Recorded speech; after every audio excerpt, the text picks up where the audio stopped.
ஆனால் 40 தாண்டுகிறோம் என்றாலே இனிப்பையும் உப்பையும் குறைச்சிக்கணும், கசப்பையும் துவர்ப்பையும் ஏதாவது ஒரு வகையில் தினசரி. நல்லா யோசிச்சு பாருங்கள். நீங்கள் ஞாயிற்றுக்கிழமை, போன ஞாயிற்றுக்கிழமையிலேருந்து இந்த ஞாயிற்றுக்கிழமை வரைக்கும் எத்தனை பேர் தினசரி கசப்பு சாப்பிட்ருப்போம்?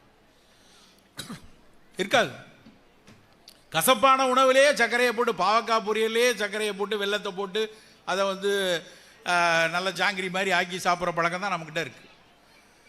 ஆனால் கசப்பு சுவைக்கு பின்னாடி தான் அத்தனை மருத்துவ குணங்களும் ஒளிந்திருக்கிறது. ஏன் நிலவேம்பை கொண்டாடுகிறது சித்த மருத்துவம்? அதனுடைய கசப்பு தான்.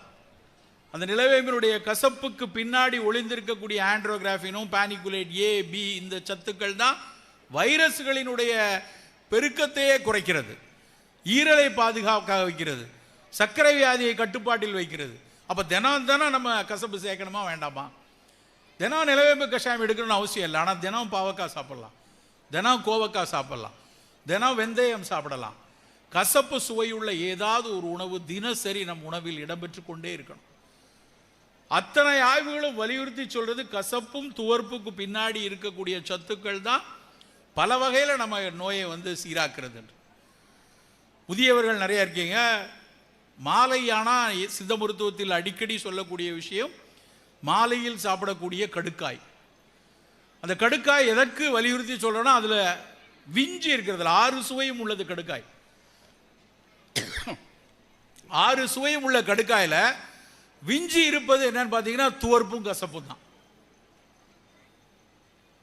அதனுடைய பல மருத்துவ குணங்களுக்கு அந்த கசப்பும் துவர்ப்பும் தான் காரணமாக இருக்கு.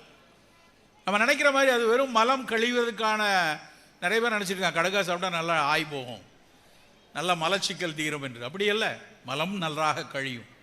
ஆனால் நம்ம உடலினுடைய 3 தோடங்கள் சொல்லுவோம், வள்ளுவர் சொன்னது, வழி அழல் ஐயம், 3ஐயும் சீராக வைத்துக் கொள்வதற்கான சத்துக்கள் அதில் கடுக்காயில் நிறைந்திருக்கிறது.